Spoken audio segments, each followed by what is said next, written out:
Os requisitos do mercado de trabalho, principalmente para ciência de dados, estão cada vez mais cruéis. Quantas vezes nos perguntamos, como ter experiência de trabalho se eu preciso do trabalho para ter experiência? Mas sabe que esse pensamento ele é um pouco equivocado, especialmente quando nos falamos da carreira de cientista de dados. Porque existem duas formas para você adquirir a experiência na área da ciência de dados, que são exigidos pelas vagas, sem você nunca ter trabalhado profissionalmente nessa carreira. Quer saber como? Então fica comigo até o final desse vídeo. Se inscreve no canal se você não é inscrito, para eu saber se você está gostando aqui dos conteúdos que eu estou trazendo para você. Deixa seu like nesse vídeo para eu trazer mais informações sobre como ganhar experiência.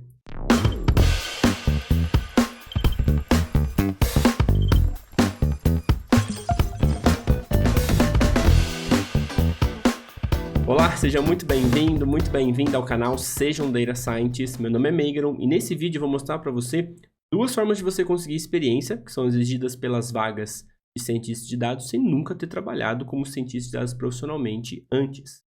Mas antes de falar qual essas duas formas, a gente precisa revisitar um pouco as vagas para cientistas de dados. Então eu trouxe aqui 3 vagas que eu coletei lá do LinkedIn para a gente analisar como que essas experiências são pedidas pelas próprias vagas.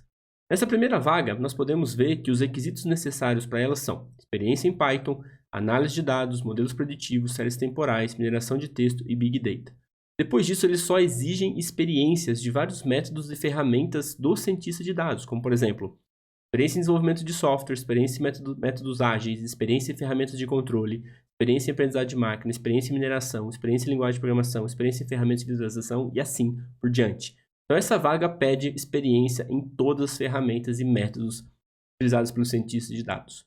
Já essa segunda vaga, ela fala muito sobre requisitos de ferramentas. Então, os requisitos e as qualificações são experiência em Python, experiência em bibliotecas, experiência em visualização, experiência em Git, experiência em Linux, conhecimento de estatística, conhecimento das bibliotecas, vontade de aprender, gostar da ideia de trabalhar em outras equipes e ter o DNA de mudar o mundo com a educação. Então, várias ferramentas do cientista de dados, essa empresa pede a experiência, que você tenha experiência com essas ferramentas e esses métodos. E a terceira e última vaga que eu trouxe aqui para você dar uma olhada, divide em duas partes. Essa primeira parte é o que você precisa ter para esta vaga. Uma boa base matemática, estatística e conceitos gerais da programação em algoritmos. Aqui vai um parênteses. Essa vaga ela já não exige mais a formação. Então, ter uma boa base matemática não significa que você precisa ser um matemático, você precisa ser um estatístico. Mas você consegue aprender essa base matemática independente da sua formação original. Esse é um parênteses muito legal. Depois disso, eles pedem conhecimento em banco de dados, experiência com linguagem de programação, experiência com ferramentas, experiência com técnicas, experiência de trabalho, experiência com modelagem de crédito, leitura fluente em inglês. E a segunda parte dessa vaga, eles colocam um adicional que seria o que seria legal se você tivesse. Então, experiência em ferramentas de Big Data, experiência com ferramentas de visualização, ter publicações ou portfólio, participação de competições, participado de algum hackathon com foco em dados. O que essas 3 vagas elas têm em comum? Todas elas pedem experiência em alguma ferramenta ou experiência em algum método. Essa última vaga em especial, ela pede que você tenha experiência em participação de hackathon, em participação de criação de portfólio, em participação de alguma competição envolvendo dados. Essa é uma boa dica de como a gente consegue adquirir experiência. E aqui vai uma grande equívoco, principalmente na área da ciência de dados. Muitas pessoas acreditam que a experiência ela é adquirida somente dentro do mercado de trabalho quando você está trabalhando com a ciência de dados. Mas então, como é que você adquire experiência se você precisa da experiência para conseguir trabalhar, que foi a nossa questão que abriu esse vídeo. E a grande sacada aqui é que a experiência ela não é adquirida somente dentro das empresas. Como assim, Meira? Eu vou te dar um exemplo. A experiência, a definição da palavra experiência, ela vem de você experimentar, que é um procedimento bastante habitual no âmbito dos trabalhos científicos com o propósito de averiguar uma hipótese. E aqui que é a grande diferença. Experiência não é você ter trabalhado com aquilo, mas é você, de alguma forma, ter passado por experiências no uso de ferramentas, na aplicação de métodos, no aprendizado de alguma coisa, seja aonde estiver. Algumas profissões, como as profissões de tecnologia, você consegue passar por essas experiências dentro da sua casa, no seu computador. Outras profissões, por exemplo, como médico, você não consegue passar por essas experiências na sua casa, porque você não consegue montar, por exemplo, um simulador de um laboratório para passar por essas experiências. Agora com esse exemplo vai ficar muito mais claro o que eu quero dizer. Todas as profissões, elas têm o seu campo de batalha, que é onde você vai exercer a sua profissão quando você estiver formado. Então, por exemplo, no caso de um médico, ele vai trabalhar dentro de um hospital atendendo pessoas, por exemplo. O hospital vai ser o campo de batalha do médico. Só que durante a formação do médico, ele vai passar por algumas simulações de problemas que ele vai enfrentar dentro do hospital. Essas simulações vão gerar experiências para que ele saiba como agir quando ele enfrentar problemas que são muito parecidos com esses que ele vai simular dentro da sua formação. No caso da profissão de médico, essa simulação ela é feita através de laboratórios, por exemplo, laboratório de cirurgia, laboratório de outras coisas, que tem por objetivo simular esses problemas que ele com certeza vai encontrar dentro do campo de batalha, e assim ele vai criar uma experiência, ele vai viver aquilo de alguma forma, de um ambiente um pouco mais controlado, para que ele saiba como agir quando ele enfrentar esse tipo de problema lá no campo de batalha. E é assim para todas as profissões. O engenheiro eletricista, por exemplo, o campo de batalha dele é uma concessionária de energia, mas ele não pode ir na concessionária de energia sem antes ter simulado alguns problemas que com certeza ele vai encontrar no campo de batalha. Esse simulador dentro da engenharia elétrica são os laboratórios que você faz anexado junto com as matérias teóricas. Então tem a teoria, você vai para um laboratório comprovar essa teoria e também simular problemas que você vai encontrar dentro das concessionárias de energia. E o mesmo vale para o cientista de dados, só que com uma grande diferença. O cientista de dados ele vai trabalhar em grandes empresas ou em empresas de tecnologia, tanto empresas pequenas, médias e grandes, empresas mais novas, mais antigas, empresas de tecnologia ou de não de tecnologia. Em todas as empresas eles têm os problemas de negócio que precisam ser resolvidos com dados. E esses problemas de negócio eles podem ser simulados dentro do seu computador. Então, enquanto o médico e o engenheiro eletricistas eles precisam de uma estrutura dentro de uma universidade para poder fornecer esses simuladores que vão criar essas experiências que eles vão encontrar no mercado de trabalho, os cientistas de dados e outras carreiras de tecnologia conseguem criar essa experiência dentro do próprio computador. Isso é uma coisa muito incrível, porque você consegue aprender a ciência de dados sentado no seu computador. E você consegue simular os problemas dos cientistas de dados dentro das empresas. Dentro das empresas existem times de cientistas de dados. Esses cientistas de dados eles resolvem problemas de negócio utilizando dados, ou seja, eles criam análises, criam algoritmos para melhorar a tomada de decisão das pessoas de negócio. Se você quiser ser um cientista de dados e trabalhar junto com essas pessoas, você tem que adquirir conhecimentos mínimos para você ser capaz de entrar nesse time e poder contribuir com as suas habilidades. Então, você tem que trabalhar para adquirir essas habilidades num nível mínimo para que você entre nesse time de cientistas de dados e consiga realmente contribuir.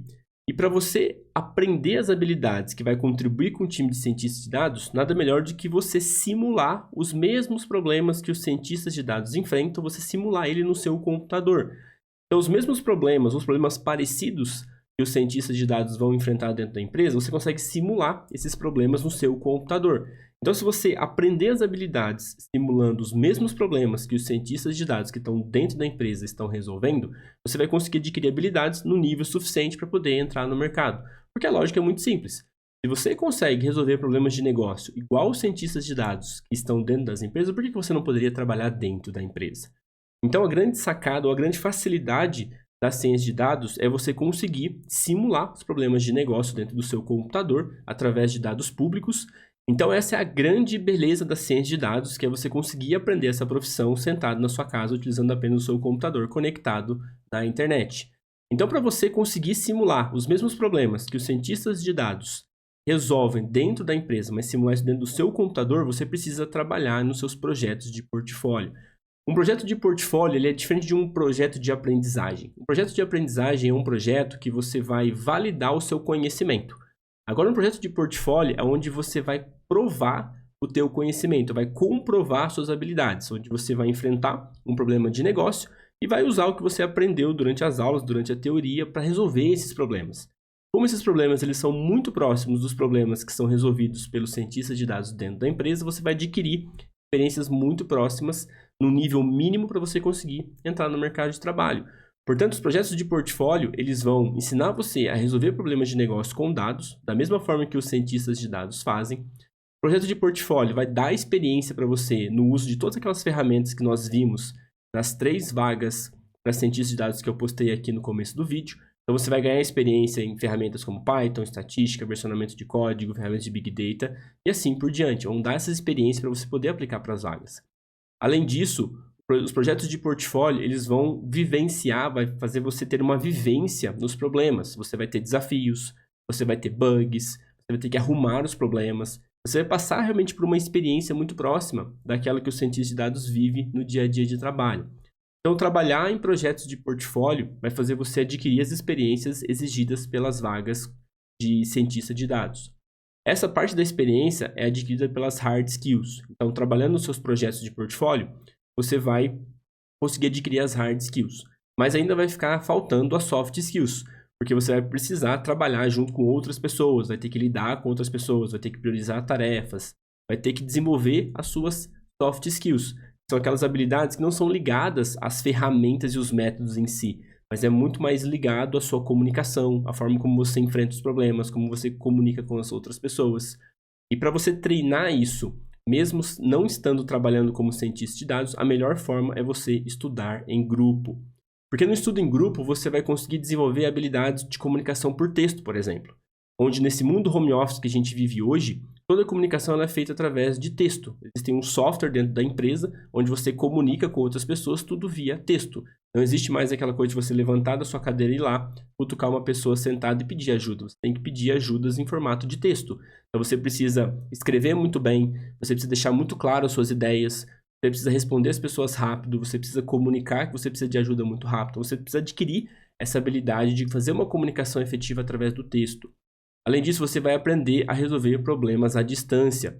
Você quer trabalhar como cientista de dados home office em qualquer lugar do mundo ou quer trabalhar para qualquer empresa do mundo ganhando em dólar, você precisa aprender a resolver problemas à distância. Ou seja, aprender a pesquisar como resolver problemas, ter contato com pessoas para te ajudar com problemas parecidos que elas já passaram e que podem te ajudar. Então, aprender mesmo a resolver problemas sem contar muito com as pessoas que estão do seu lado, mesmo em níveis mais júniores, ou seja, no começo da carreira. Depois disso, você vai aprender, estudando em grupo, a desenvolver o foco na leitura do material produzido pelos times.